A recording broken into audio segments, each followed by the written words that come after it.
Hello guys, कैसे हैं आप सब।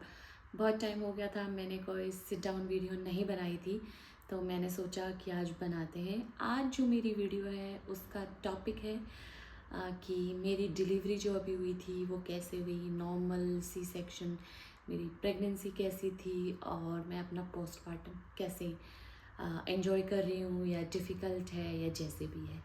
तो चलो चलते हैं वीडियो में। तो सबसे पहले मेरी प्रेगनेंसी के बारे में, जैसा कि मैं पहले भी एक वीडियो बना चुकी हूँ कि मुझे स्टार्टिंग के 2-3 मंथ्स प्रॉब्लम हुई थी बिकॉज़ मुझे सब कोरियोनिक हेमरेज हो गया था, तो उसकी वजह से मैं बेड रेस्ट पे थी।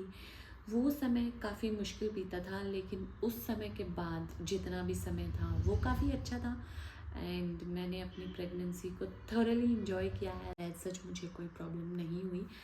जहाँ तक बात है डिलीवरी की, तो अ, जैसा मैंने एक्सपेक्ट किया था उस तरीके से नहीं हुआ।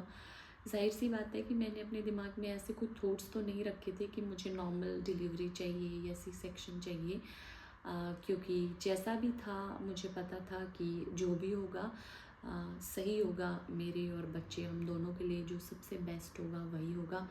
और मैं अपना जो एंटीनेटल चेकअप वगैरह है वो सूर्या हॉस्पिटल जयपुर से करवा रही थी, क्योंकि उस वक्त मैं जयपुर में थी एंड वो एक बहुत ही अच्छा हॉस्पिटल है।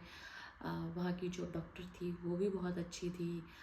मेरा उनके साथ बहुत ही एक अच्छी अंडरस्टैंडिंग डेवलप हो गई थी समहाउ, और मैं काफ़ी ट्रस्ट भी करती थी उन पे। लेकिन क्योंकि मेरे ससुराल जो है वो हरियाणा में है, तो मुझे 8th मंथ की ख़त्म होते ही मैंने मूव कर लिया। मैं हरियाणा आ गई एंड फिर वहाँ पे हिसार में एक हॉस्पिटल है, वहाँ से मेरा ट्रीटमेंट चलना शुरू हुआ एंड वो मैंने अपने रिलेटिव्स के सजेशन से ही मैं वहाँ गई। The doctor was good, the gynaec was good, कोई एज सच प्रॉब्लम नहीं थी, but the hospital and the kind of environment it was having was very tough, very difficult. तो मैं अराउंड 14th अगस्त को मैं हॉस्पिटल में गई अपनी डिलीवरी के लिए, क्योंकि मुझे पेन्स वगैरह कुछ भी स्टार्ट नहीं हो रहा था। तो मेरी जो गायनेक थी उन्होंने कहा था कि आप एडमिट हो जाइए और हम पेन इंड्यूस करवा देंगे एंड उसके बाद जैसे भी जो भी होता है, हाँ, गो विद द फ्लो, हम चलेंगे। मेरी डॉक्टर नॉर्मल डिलीवरी के लिए ही मुझे बोल रही थी, तो जाहिर सी बात है क्योंकि एज सच कोई कॉम्प्लिकेशन नहीं थी, तो उस वक्त के हिसाब से यही लग रहा था कि नॉर्मल डिलीवरी हो जाएगी। मैं करीब 1 बजे दोपहर को 14th अगस्त को एडमिट हुई एंड उन्होंने मेरे को पेन इंड्यूस करने के लिए मेडिसिन्स वगैरह दी, कुछ इंजेक्शन्स वगैरह दिए, कुछ ट्रिप्स वगैरह लगाई एंड करीब 5-6 बज गए थे, मुझे कोई पेन स्टार्ट हो ही नहीं रहा था। मैं बिल्कुल नॉर्मल थी, मैं अपना खाना पीना खा रही थी, मैं बातें कर रही थी और मुझे बिल्कुल डर भी नहीं लग रहा था, क्योंकि मैंने ना कोई वीडियोज़ या कुछ भी किसी की स्टोरीज़ पहले देखी नहीं थी डिलीवरी से रिलेटेड। ज़ाहिर सी बात है, बचपन से हम सुनते ही आते हैं कि डिलीवरी बहुत ही मुश्किल होती है। जो ह्यूमन बॉडी में जितनी भी बोन्स होती हैं 206, उन बोन्स को अगर एक साथ तोड़ दिया जाए तो उतना पेन होता है, ऐसा हम सुनते आते हैं। बट जब तक आप खुद मदर नहीं बनते तो ये सारी चीज़ों के एक्सपीरियंस नहीं करते हैं।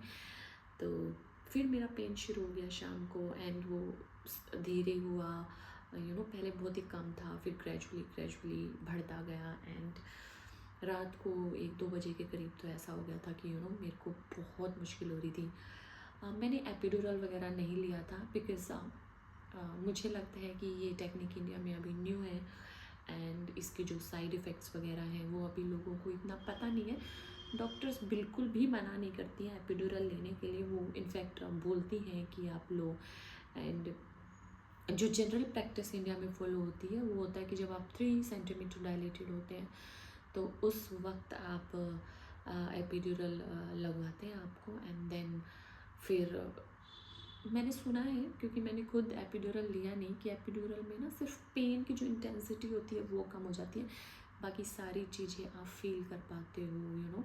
आपके बॉडी में जो भी हो रहा है आप पेन को भी फील करते हैं, बट उस लेवल तक नहीं करते, बट मैं बिल्कुल ये था कि मैं एपिड्यूरल नहीं लगवाऊंगी अनटिल एंड अनलेस मुझे सी सेक्शन होता है, तब तो लगवाना ही पड़ेगा, कोई ऑप्शन है नहीं। बट अगर नॉर्मल डिलीवरी हो रही है तो मैं नहीं लगवाती हूँ, मैं अवॉइड करती हूँ।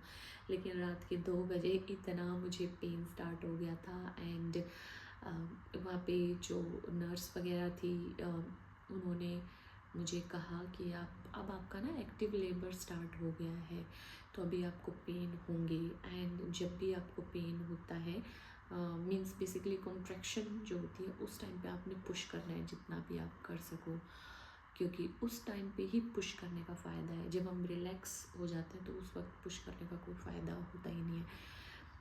तो मैं आपको बताऊं कि ये नेचर ने हमें कितना खूबसूरत और कितना प्यारा बनाया है ना, कि जब कॉन्ट्रैक्शंस होती हैं तो हमारी बॉडी खुद ब खुद, मुझे तो ऐसे लग रहा था कि मैं पुश नहीं कर रही हूँ, समहाउ खुद ब खुद पुश हो रहा है। एंड शाम के 6 बजे से लेके मेरे जो लेबर स्टार्ट हुए वो सुबह के 6 बजे तक चल रहे थे कंटिन्यूस। एंड मुझे इतना पेन और इतना डिस्कम्फर्ट फील हो रहा था कि बिल्कुल लास्ट लास्ट में आके तो मुझे ऐसे हो गया था कि प्लीज़ जो भी करना है करो, but let this baby out from me anyhow somehow. तो फिर मेरी डॉक्टर आई, मुझे ऑपरेशन थिएटर में ले गए थे। वहाँ पे जो ओटी रूम था वहीं पे ही वो लेबर रूम से के जस्ट बाद उनका एक रूम था, तो वहाँ पे वो डिलीवरी वगैरह करवाते थे। तो मुझे मेरी जो नर्स थी और जो उनकी अदर असिस्टेंट्स थी वो मुझे चेयर पे ही लेके गए थे। तो मैं वहाँ पे गई, एंड मैं उस टेबल पे थी। जो पीडियाट्रिशियन थे वो आ चुके थे, क्योंकि जब भी डिलीवरी होती है तो एक पीडियाट्रिशियन होते हैं और अदर नर्सिंग स्टाफ होता है, साथ में जो आपकी गायनेक होती है वो होती है, सब लोग वेट कर रहे थे उनका। करीब 1 घंटा हो गया था मुझे उस टेबल पे लेटे हुए, और मैं भी वेट कर रही थी। फिर फाइनली मेरी डॉक्टर आई। जितना भी प्रॉब्लम, डिस्कम्फर्ट, पेन वगैरह था वो बस डॉक्टर के आने से पहले तक ही था, और डॉक्टर आई और उन्होंने 5 मिनट में ही मेरी डिलीवरी कर दी थी। एंड जैसे मेरी डिलीवरी हुई तो हम सब मदर्स होते हैं कि डिलीवरी करते ही बच्चा रोएगा, तो हमारे कान और हमारी पूरी जो अटेंशन होती है वो बेबी की रोने की आवाज़ सुनने के लिए ही होती है। तो जन्म लेते ही मेरी बेबी रोई नहीं थी। उन्होंने उसकी जो ये प्लेसेंटा वगैरह है कट किया, और उसके बाद उसने बहुत ही वीक क्राई किया, मतलब बिल्कुल इतना कम कि मुझे एकदम से डर लगने लगा। मुझे लगा कि कहीं मेरी बेबी को कोई प्रॉब्लम तो नहीं हो गई है। फिर डॉक्टर्स ने कुछ ऑक्सीजन वगैरह दिया या क्या, विदिन 2-3 मिनट्स में ही शी क्राइड।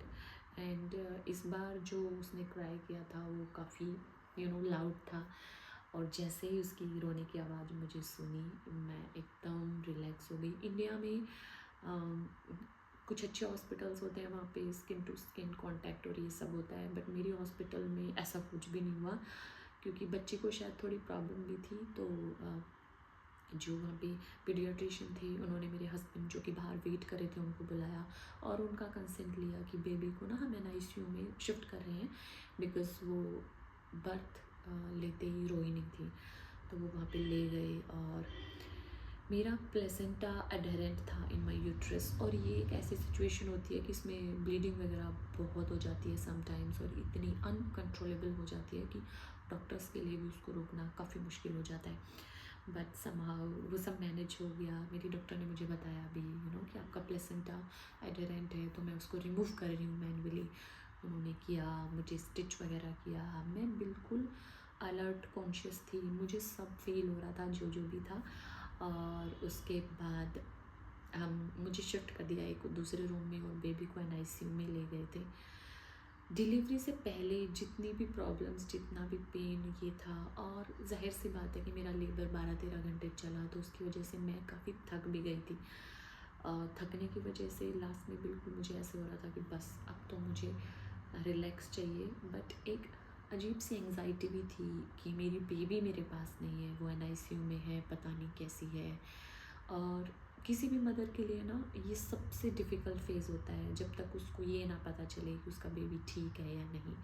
मुझे लगता है ये वीडियो अभी काफ़ी बड़ी हो गई है, तो जो बाकी बातें हैं वो हम दूसरी वीडियो में करेंगे, इसे हम पार्ट 1 कर लेते हैं। Thank you so much. Video कैसी लगी मुझे ज़रूर बताना, और चैनल को सब्सक्राइब करें, वीडियो को लाइक करें और बेल आइकन को ज़रूर दबाएं ताकि मेरी नेक्स्ट वीडियो की नोटिफिकेशन आपको मिलती रहे।